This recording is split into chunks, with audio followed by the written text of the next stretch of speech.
ang mga kwento ng pag-ibig, kwento ng buhay at kwento ng pag-asa dito sa Barangay Love Stories. Love Stories. Hindi biro ang hirap kapag nagkahiwalay ang mga magulang. Maraming adjustments ang dapat nagawin at kadalasan ay bata ang naiipit.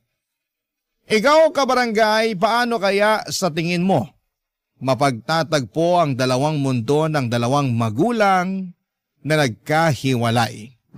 Pero kailangang magkalapit para sa anak na sa kanila ay parehong nakakapit. Dear Papa Dudut, ako nga pala si Joel, 35 years old at kakahiwalay lang sa naging girlfriend ko for almost 4 years. Siya pala si Cynthia. Kaedad ko lamang siya at meron kaming isang anak na 2 taong gulang pa lamang. Mahirap na desisyon ang makipaghiwalay sa nanay ng anak ko. Sino ba naman ang gustong mapunta sa isang broken family, hindi ba? Kaya lang ay hindi ko na matiis ang ugali ni Cynthia. Lagi niya akong pinaghihinalaan na may ginagawang hindi maganda. Palibasa noong time na naging kami ay malala pa ang trust issues niya dahil niloko siya ng dating boyfriend niya.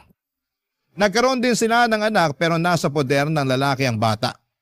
Pinasa sa akin ni Cynthia lahat ng galit at tamang hinala niya sa kanyang ex-boyfriend. Noong una ay sinubukan ko namang tanggapin yon. Mahal ko eh. Kaya lang habang tumatagal ay nakakapagod din pala ang ganong klase ng sitwasyon. Nakadagdag din ang pagiging high maintenance niyang babae.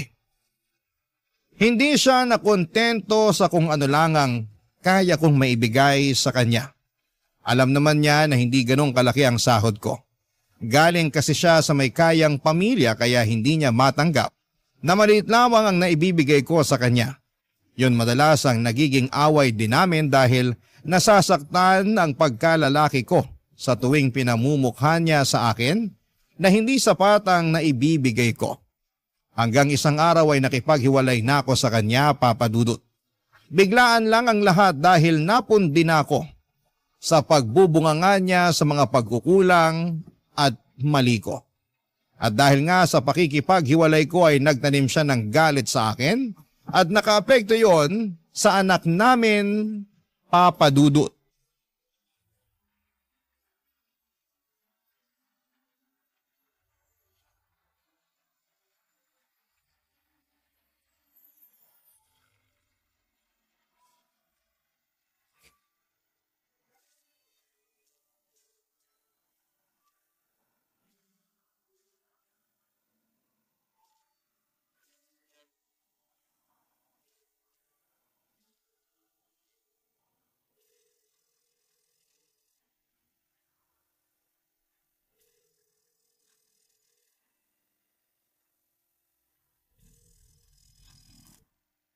Ano ba?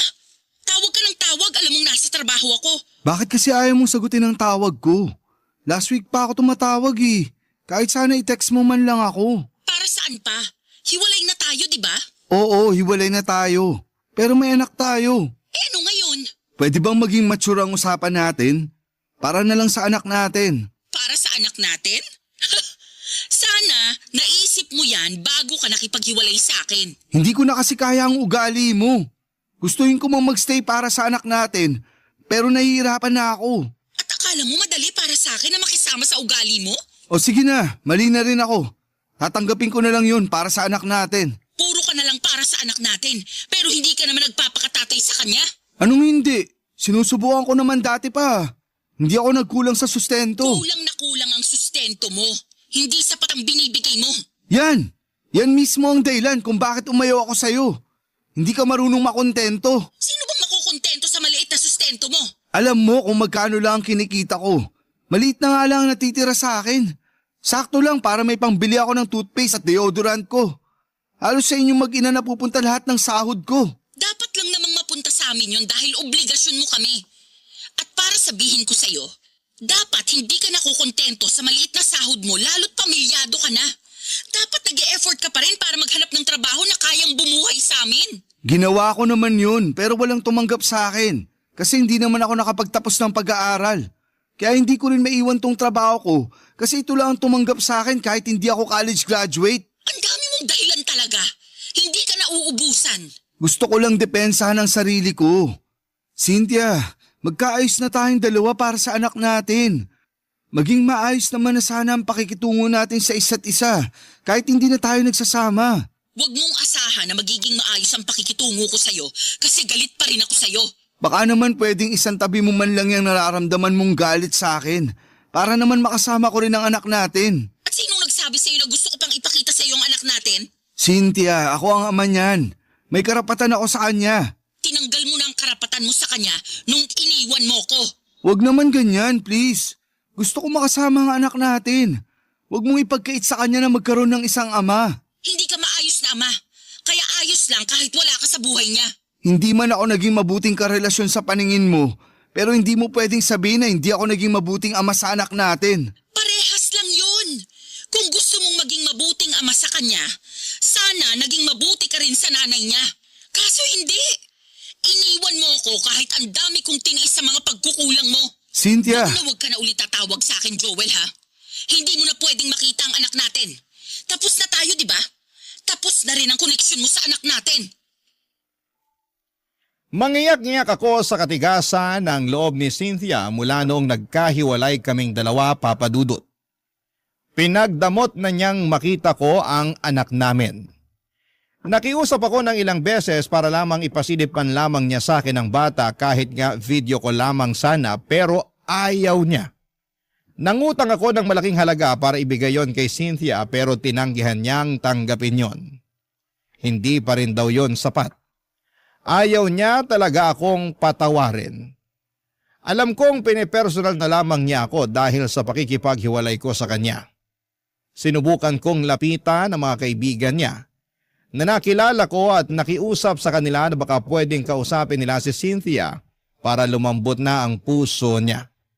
Lahat sila'y walang nagawa, naging dahilan din yon para kagalitan niya ang mga kaibigan niya.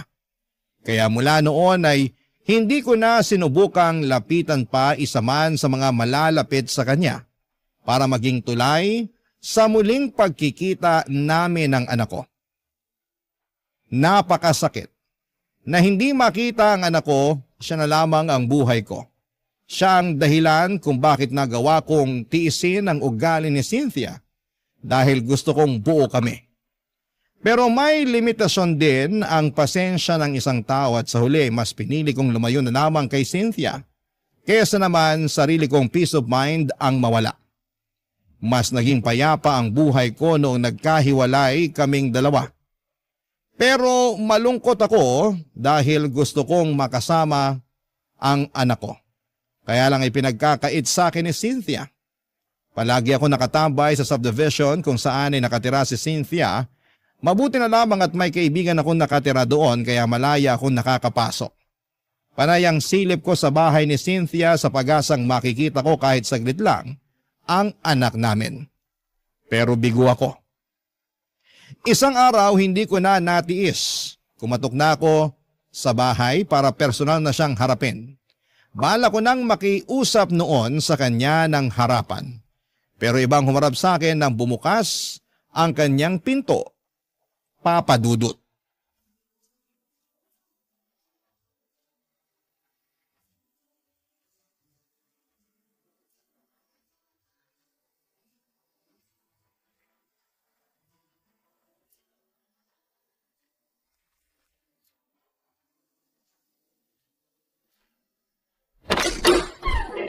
Sino po kayo?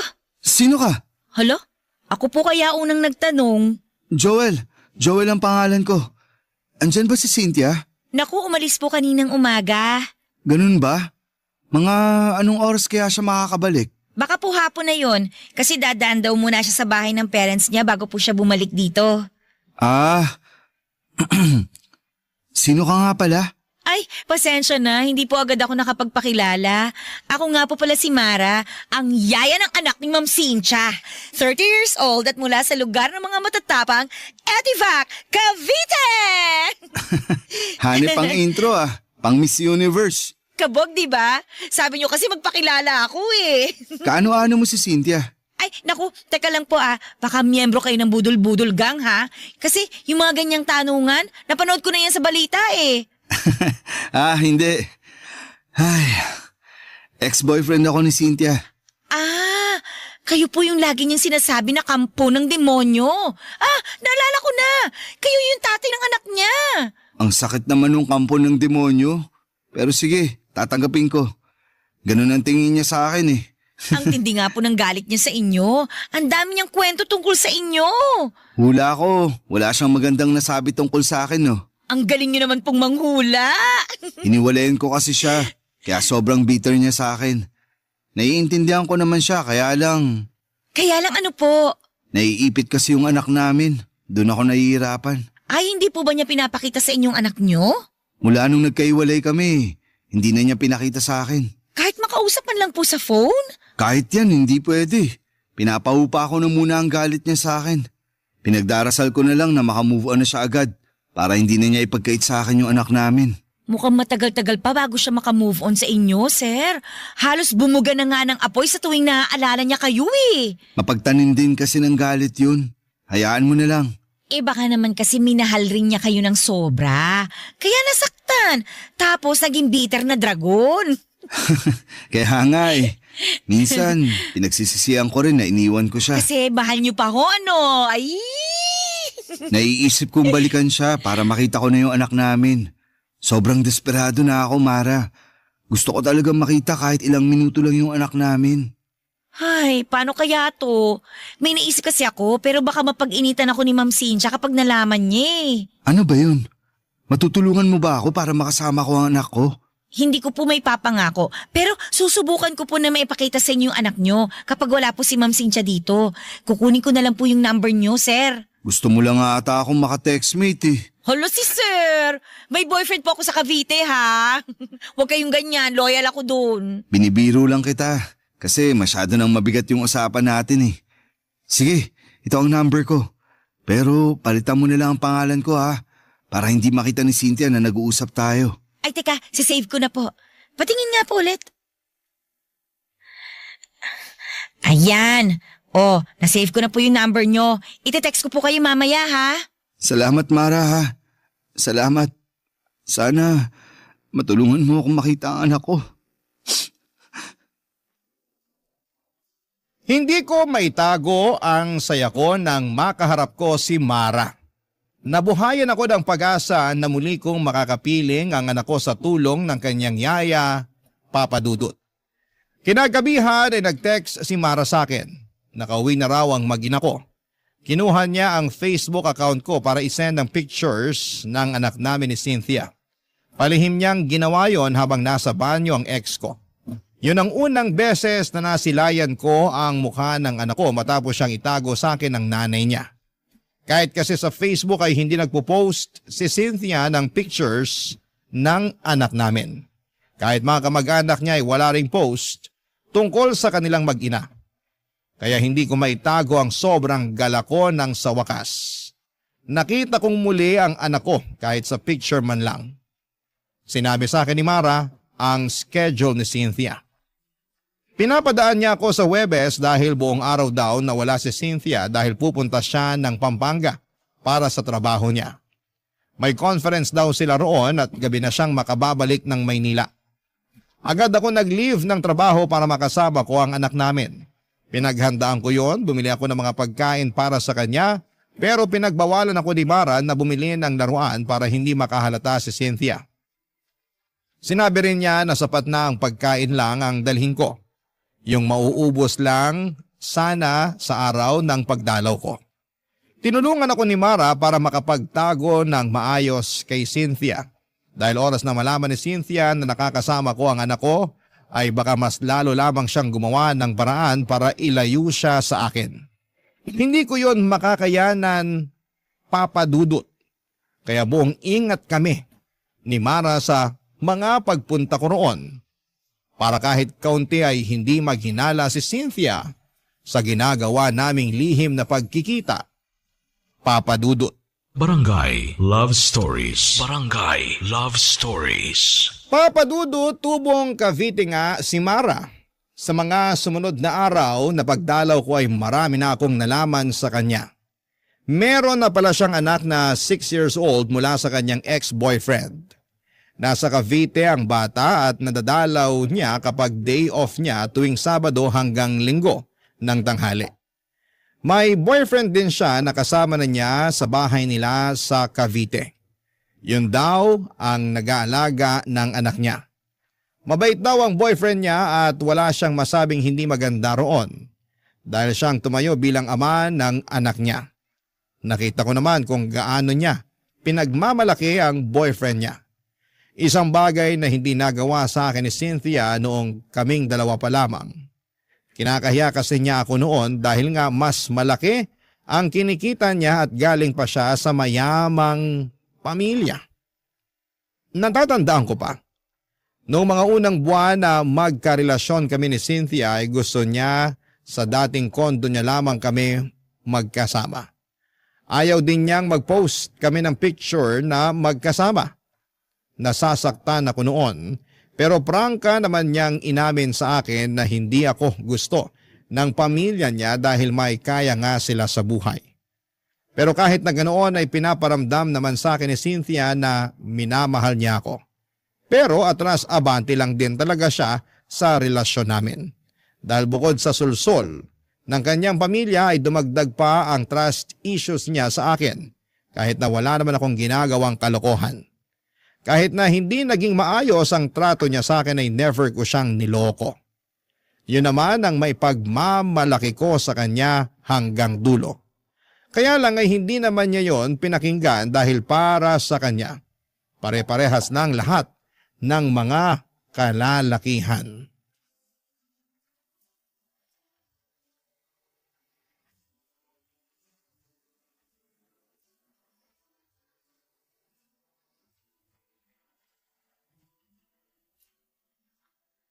Pinagod niyo po yung anak niyo, sir. Ang himbing kagad ng tulog, oh. Sorry na. Na-enjoy ko lang makipaglaro ulit sa kanya. Alam mo namang ang tagal ko nang hindi nakasama ang anak ko. Gets kita, sir. Ganyan din ako sa anak ko tuwing umuwi ng Cavite kapag day off ko. Parang ayoko nga patulugin para hindi matapos yung bonding naming dalawa eh. Ang sarap maging magulang, no? Mahirap pero masarap. Sinabi niyo pa, sir. Huwag mo na nga akong tawaging, sir. Halos magkaedad lang naman tayo. Tsaka close naman na tayo eh. Eh naku, nakakailang naman kung tatawagin ko lang kayong Joel. Hindi ako sanay. Tatay kayo ng inaalagaan kong bata. Pero hindi naman kita pinapasahuran. Kaya tanggalin mo na yan, sir, ha? O sige na nga, susubukan ko. Mara, salamat talaga ha. Naging tulay ka para makasama ko ulit ang anak ko. Alam mo, ilang beses ka nang nagpasalamat. Okay na nga yun. Masaya akong makatulong. Tsaka kailangan talaga ng bata na makasama din ng tatay niya. Sana, ganyan din ang mindset ni Cynthia. Ay, kaso hindi eh. Dinamay niya yung personal na galit niya sa akin para hindi ko makita ang anak namin. Hintayin na lang nating makamove on si Ma'am Cynthia. Lalambot din yun. Parang hindi ko na nga inaasahan yan. Yung ex nga niya bago ako, hanggang ngayon sinusumpa pa rin niya. May mga ganong tao lang po talaga, mapagtanim ng galit. Kahit maliliit na pagkakamali, hindi niya kayang patawarin. Isang beses, alam mo ba, nakalimutan ko lang siyang batiin para sa mansari namin.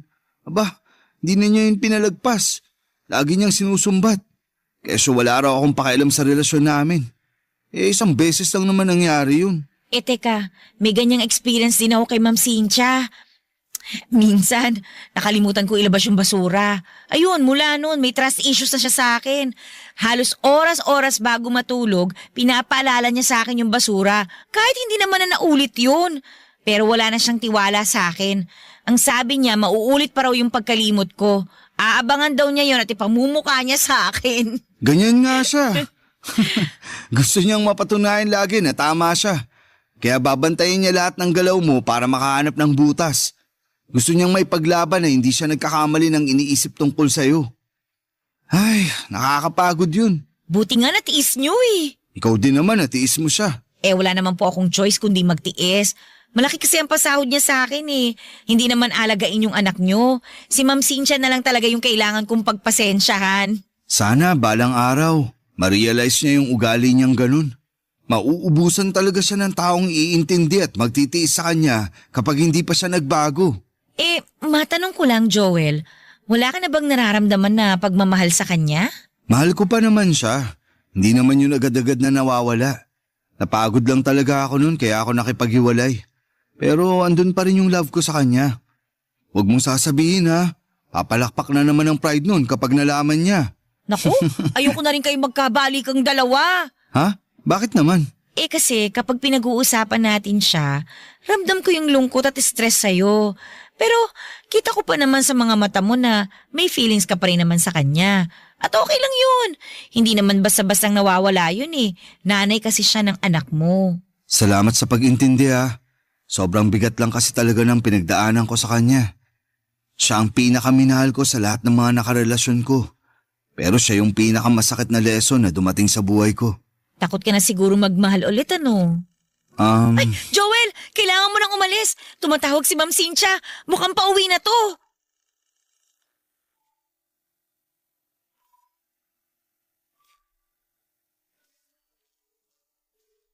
Nagpanik kaming dalawa ni Mara dahil nabaga ang pag-uwi ni Cynthia.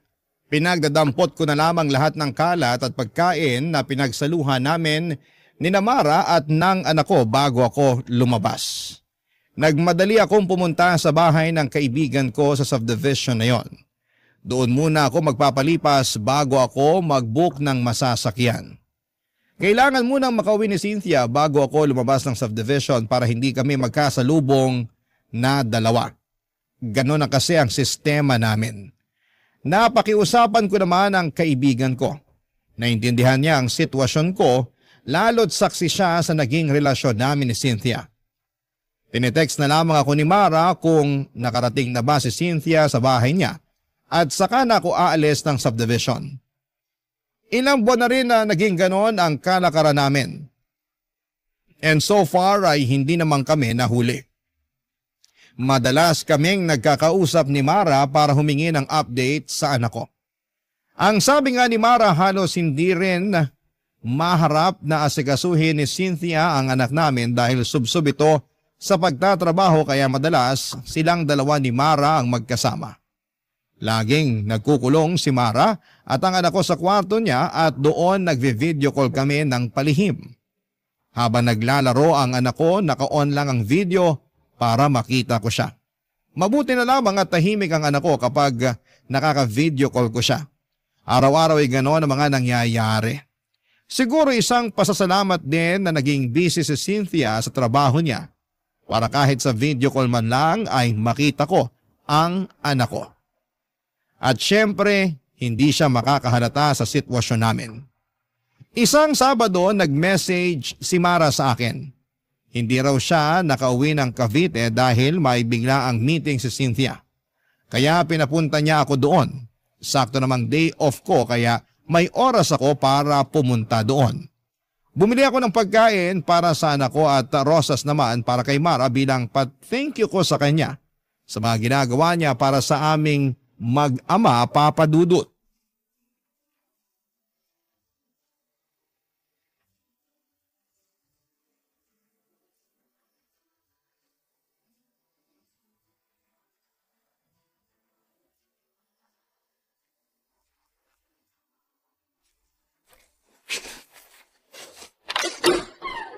Oh, Joel!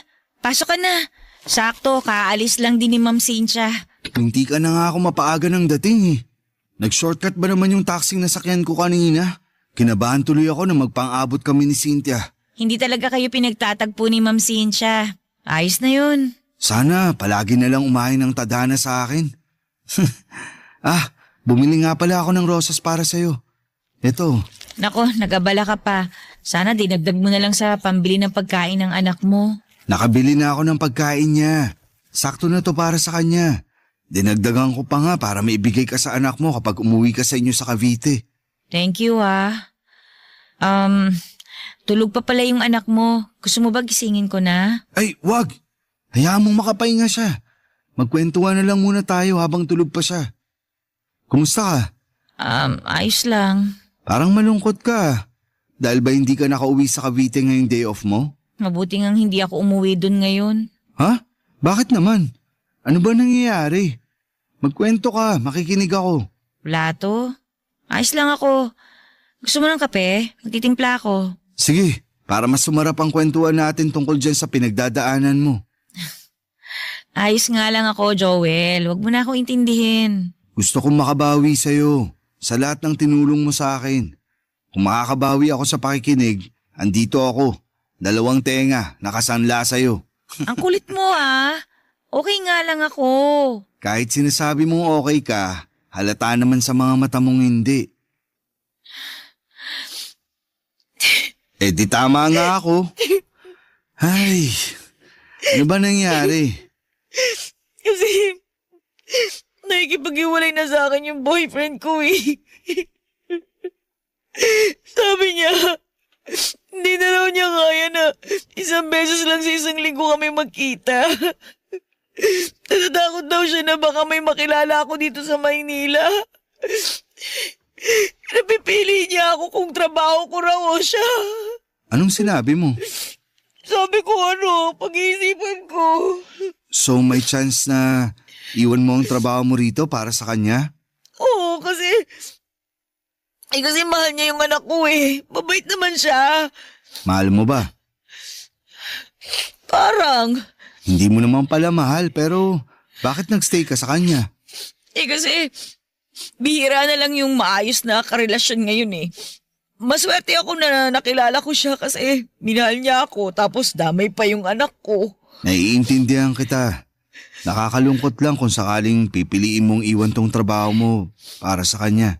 Hindi pa naman ako sigurado sa magiging desisyon ko. Gusto ko pa rin naman tong trabaho ko. Lalo na't napamahal na rin sa akin yung anak niyo ni Ma'am Cynthia. Salamat ha. Bilang magulang, masarap sa pandinig yung sinabi mo. Napakaswerte ng boyfriend mo sa'yo. Sana lang huwag kanyang i-pressure na mamili. May karapatan ka pa rin namang magdesisyon para sa sarili mo. Thank you Pwede bang payakap? Parang kailangan ko lang kasi ngayon. Sige. Halika rito. Kailangan ko rin naman ng yakap ngayon eh. Papa Dudut, nagkayakapan kami ni Mara. Inakala kong sandali lang yon para medyo gumaan ang pakiramdam niya. Pero hindi siya kaagad bumitaw. Nakayakap siya ng mahigpit sa akin at kasabay noon ay nadinig ko ang pag-iyak niya. Halatang naguguluhan at nahihirapan siya sa problemang kinakaharap niya. Aaminin ko na pagyakap niyang yon ay may naramdaman akong kakaiba. Nakaramdam ako ng init sa katawan ko. Lalo na noong dinidikit pa niya ang bandang dibdib niya sa akin. Papadudot, hinawakan ko ang kanyang buhok at hinaplos-haplos yon para doon mabaling ang atensyon ko at hindi ako makagawa ng hindi maganda. Pero sa ginawa kong yon ay mas lalong dumikit sa akin si Mara. At nang kumala siya sa pagkakayakap sa akin ay agad niya akong hinalikan. Ako naman, Papadudot, ay nagpaubaya. May nangyari sa aming dalawa sa sala ng bahay ni Cynthia. Mabilis lamang yon dahil natakot din kami na biglang dumating si Cynthia. Nang matapos kami, nakayaka pa rin si Mara sa akin at sinabing yon ang unang beses na nakaramdam siyang muli ng saya. Sa piling ko lang daw niya naramdaman yon. Napangiti ako at aaminin kong magaan din ang loob ko kay Mara at nakikita ko siyang mabuting tao base na rin sa kanyang pananalita at kung paano niya kami asikasuhin ang anak ko. Pagkatapos noon ay tinawagan niya ang boyfriend niya at sinabing hindi na niya iiwan ang trabaho niya sa Maynila. Nakaramdam ako ng tuwa sa mga nalaman ko. Dahil kahit papaano, may magiging paraan pa rin ako para makasama ang anak ko. Dahil syempre oras na umalis si Mara ay mapuputol na ang pagkikita namin ng anak ko, Papadudot. Barangay Love Stories. Barangay Love Stories. Nakipaghiwalay na nga ang boyfriend ni Mara sa kanya, Papadudot. Mabilis lang naman yung tinanggap ni Mara dahil alam niyang hindi naman niya mahal ang lalaking yon. Alam niyang nadaan lamang siya sa kabutihan nito at sa ipinakita niyang pagmamahal sa anak niya. Doon na kami malayang nagkaroon ng lihim na relasyon. Yun nga lang ay nilihim namin ang lahat ng yon hanggat hindi pa natatanggap ni Cynthia ang hiwalayan naming dalawa. Hindi ko pwedeng sabihin sa iba ang namamagitan sa pagitan namin ni Mara.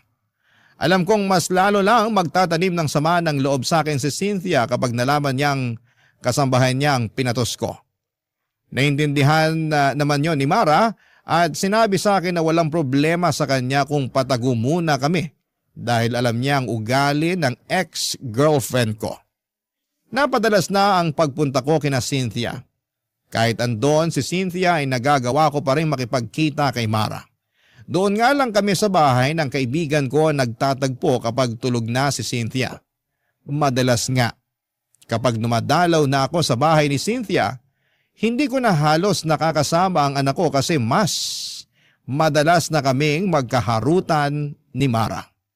Nananabik din kasi ako sa feeling na merong nagmamahal sa akin. Pero hindi naman namin pinapabayaan ang anak ko ha, ikaklaro ko lang.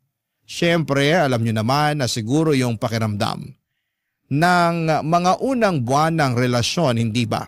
Kumbaga nakaikot lang kayo sa mundo ng bawat isa at ini-enjoy ang lambingan at saya. Ganon ang nangyayari sa amin noon ni Mara. Nagkakaroon kami ng sariling mundo kung saan kaming dalawa lamang ang pwedeng makapunta at makakita.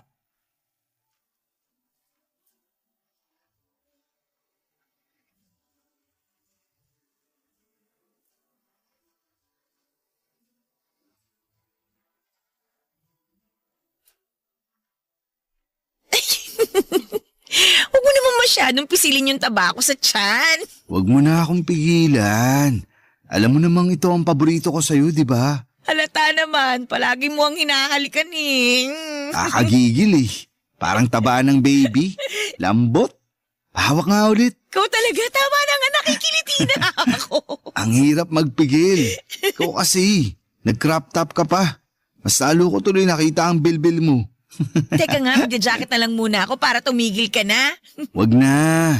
Ganyan ka na hanggang kabagin ka.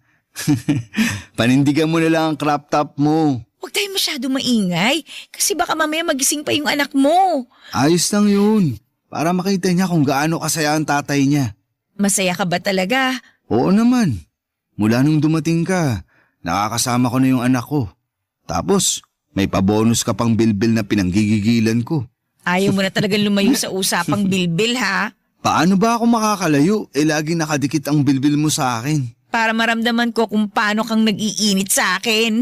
Eto na nga't parang nilalagnat na ako sa init. Tara na nga sa kwarto ni Cynthia. Huy, bakit naman doon? Para hindi masakit sa likuran kapag nag-aano na tayo. Ang hirap kasi rito sa sofa eh. Medyo may katigasan na. Tsaka mukhang malaki yung kama ng ex-girlfriend ko kaya kahit tumambling pa tayo, hindi tayo mahuhulog. Baka maamoy niya tayo pag uwi niya. Mas okay na rito sa sala para mabilis linisin yung ebidensya. Doon sana sa kwarto mo kaso andun naman ang anak ko. Pwede naman doon pero tahimik lang tayo ha. Ano, game? Wag na roon. Nakakailang naman kung sa harapan pa ng anak ko nilalandi yung yaya niya. Exciting nga yun eh. Ikaw grabe yung mga pantasya mo. Marami na kasi ako nasubukang pantasya mula nung naging tayo. Pukis nga ako, tsaka... Ay, tumatawag si Ma'am Cynthia. Sagutin ko lang to ha. Quiet ka muna dyan. Hello, Ma'am Cynthia. Oh, Ma'am, ano po yun? Pauwi na ako ng bahay. Pakilutuan mo ako ng ulam. Kahit anong nandyan sa ref. Okay lang kahit prito. Mga ilang oras po ma'am bago kayo makarating dito sa bahay. Bakit kailangan mong malaman? Wala naman po. Para lang po matansya ko kung ano oras po ako magluluto. Para mainit po yung ulam na maaabutan nyo. Mga 2 oras mahigit. Sa kapalitan mo na rin yung bedsheet ko. Nangangati ako ron eh. Sige po ma'am. Meron pa po ba kayong ipapagawa? Wala naman na. Asikasuhin mo na lang yung mga pinapagawa ko. Bye. Joel? Ano yun? Tara na dun sa kwarto ng ex-girlfriend mo. Dumihan na natin yung bedsheet kasi pinapapalitan na niya sa akin. Ayos! May nangyari sa amin ng ilang beses sa kama ni Cynthia, Papa Dudut. Aaminin kong nakadagdag ng init yon sa pakiramdam ko lalo't kama yon ng ex ko. Pagkatapos noon ay nagmadali na akong umalis ng bahay. Hindi ko na nga nahintay na magising pa ang anak ko. Babawi na lamang ako sa susunod sa kanya.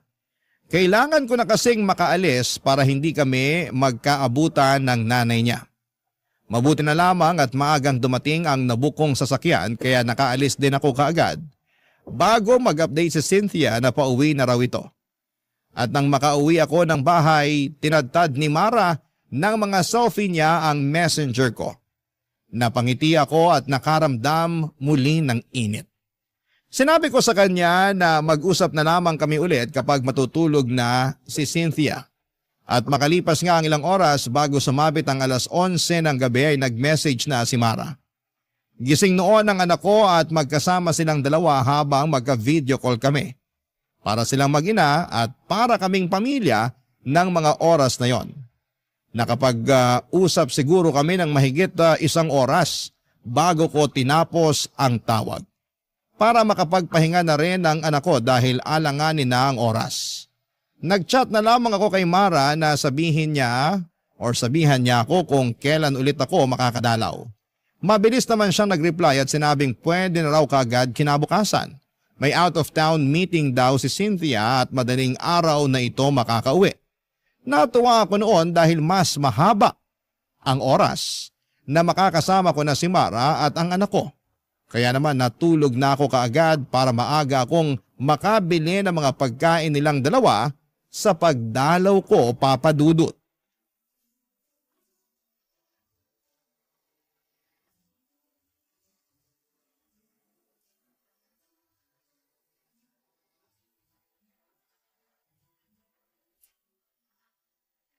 Uy, ang dami mo namang biniling pagkain. Gusto mo talagang kumapal pa ang bilbil ko, ha? Sakto lang yan para sa buong araw natin. Madaling araw pa talaga ang uwi ni Cynthia, di ba? Sabi nga niya baka bukas na raw ng tanghali ang uwi niya eh. Uy, ayos ah. Baka pwede pa ako makatulog dito nun. Para may experience ko namang matulog buong gabi kasama kayo ng anak ko. Gusto ko rin naman yun. Yaan mo, kapag lumamig na ang lahat, magagawa na natin yan. Sa ngayon, magtago lang muna tayo. Buti ka pa. Ang lawak ng pangunawa mo. Sana ganyan din si Cynthia. Wow! Cynthia! Ma'am! Akala nyo ganun ako katanga para hindi makahalata? 1 buwan ko nang alam ang ginagawa nyo. Palihim ako naglagay ng CCTV dito sa bahay, lalo na sa kwarto ko. Huminahon ka muna. Huminahon? May oras pa ba ako para gawin yun? Punong-puno na ako ng galit sa inyong dalawa. Ma'am, sorry po. Sorry saan? Sa pagpapapasok ng ahas dito sa bahay ko? Ay teka, ikaw pala ang ahas na pinapasok ko rito. Huwag mo siyang pagsalitaan ng ganyan. Ako ang may kasalanan. Ako ang namilit na ipakita niya sa akin ang anak natin. Anak lang ba natin ang gusto mong makita, Joel? Base sa mga CCTV footage na nakita ko, parang masabik kang mayakap at mahiga sa kama yung yaya ng anak mo. Grabe rin! Ginawa niyo pa sa kama ko ang kababuyan niyo. Sorry, pero ikaw naman kasi. Ako na naman ang mali, Joel. Nakikita mo ba kung anong ginawa mo? Mas lalo mong sinira ang tiwala ko sa'yo. Kung sa una pa lang sana hindi mo na ipinagdamot ang anak ko sa akin, edi hindi sana tayo aabot sa ganito.